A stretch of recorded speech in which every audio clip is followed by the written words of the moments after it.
Today we're smoking some good old ribs.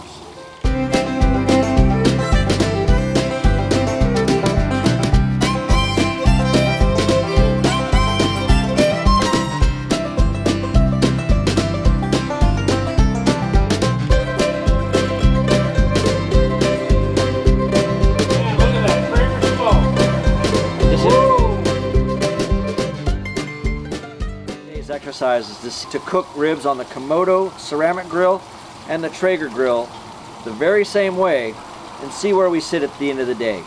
We got a bunch of family coming over.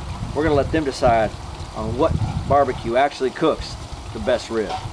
We are going to be cooking baby back ribs bought from your everyday supermarket. Nothing fancy here. A rack of ribs you can get in any store. The ingredients for my process that I use is honey, Grill Mates applewood rub, your favorite barbecue sauce, my go-to is Stubb's Sweet Heat, yellow mustard, brown sugar. A link for each of these ingredients can be found below. Coffee is optional but highly recommended as you're probably starting this in the early hours of the day. All right, to get these ribs ready for the rub, I remove the membrane from the back here. I typically use the paper towel method. I'm not going to go into real detail, but because it's not that difficult, you have to peel up the membrane, grab it with a paper towel, and pull it off. Now that we've got the membrane off the back of the ribs, we'll be applying the rub to the rib. There are many theories, videos, and discussions on how to do this. I've landed on the following technique. I layer the ribs front and back with yellow mustard. This usually shocks a lot of people. Rest assured you will not taste the mustard. The reason I do this is because I want the acidity in the mustard to penetrate the fibers of the meat and draw in the rub. This gets all those phosphates from your rub down into the meat, resulting in a beautiful smoke ring and taste. I then put a generous amount of rub on both sides. You can't mess this up. There are thousands of great rubs out there. I love the Grill Mates applewood rub for ribs. I actually use it on everything pork. I buy it from Amazon, usually a dozen at a time. I hate to run out. It is fairly inexpensive that gets the job done. There's no science to this. Just rub it in, and don't forget to always spank your meat. To maximize the penetration I get with the rub and minimize the time it takes, I like to wrap these up in saran wrap, get all the air out, and put them in the refrigerator for about an hour.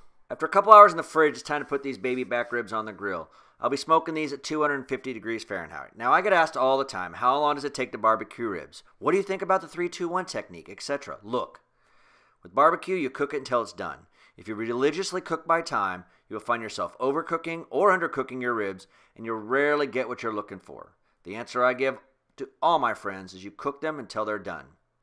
On the ceramic grill, I'm putting 3 racks of ribs, and on the Traeger, I'm cooking 2. We put these bad boys on the grill, and it's time to crack open a beer. After 2 hours and 8 Coors Lights later, we're ready for the next step. I pull the rack of ribs out. Look at that. It looks amazing coming off that ceramic grill. Then, in the most efficient manner, I apply a layer of butter using a silicone basting brush. Look at that butter melt immediately as I apply it. That looks so good. I then apply a generous amount of honey, followed with a layer of brown sugar.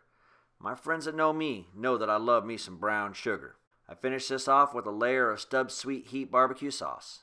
I love this barbecue sauce. Like rubs, there are thousands of brands. The Sweet Heat barbecue sauce mixed with the Grill Mates applewood rub is a perfect combination. Trust me, I've tried hundreds of combinations. Go back to your basting brush and evenly smooth them all out. Wow, I am telling you, those ribs smell amazing. And look at that color. The Stubb's Sweet Heat barbecue sauce produces just an amazing deep red. I'm going to lightly wrap these in foils, put them back on the smoker. Now off to the Traeger. Oh, damn, the ribs coming off the Traeger look better. That's a little surprising, to be honest. All right, let's not get excited yet. I'm going to repeat the process, expeditiously apply the same technique of butter, barbecue sauce, brown sugar, honey, and wrap them back up. Get them back in the barbecue. Don't want to waste any time here and show off the beautiful racks to your friends. Get them back on the barbecue as fast as possible. I then let the ribs cook for another 2 hours wrapped. This is the part of the process that makes them really nice and juicy. But warning though, this cooks them very quickly, as does anything when you wrap it. This is the only hard and fast time based part of my process. I don't want to overcook these ribs. Once you pull them out, repeat the above process with butter, honey, and brown sugar, and throw another thick layer of barbecue sauce and return them to the smoker. I'm then checking them about every 30 minutes till they're done. When the ribs feel done, it's time to take them off. So what does that mean? I typically will try to flex the rib, and I want to get it to the point right before it's going to break off. I'm looking for tenderness to tell me when the rib is done. You can use a toothpick to poke your meat if you want to, but I just grab it and get a little tug. All meat is different and final cook times vary. In this case, I'm doing 5 racks of ribs for my family. Some are going to be falling off a little bit and a little bit overcooked, and that's okay, but the majority of the ribs are going to be perfect.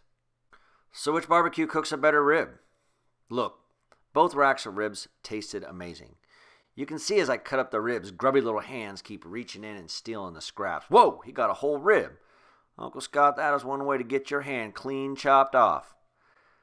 I really think there is no debate here. It's obvious. I'm going to do a final video in this series to collect all of my opinions. But I don't think there's a right answer. I think it depends solely on the person. If you follow the basics of cooking low and slow, it really doesn't matter. I love to play with fire, so I love my stick burner the best. The ceramic grill is a great smoker when cooking for the family or trying to sear a steak. When I know I'm going to do a long cook and I'm not going to be paying attention, I really do enjoy the Traeger as an option. To set it and just forget it. I hope this video was entertaining and worthwhile. Maybe even learn something. If you want to see more as I experiment with barbecue, please like and subscribe below. I really want to start intelligent discussions about different ways of cooking low and slow. By no means do I know everything, and I definitely understand there's a lot that I need to learn. Thank you very much for watching, and I hope to see you again.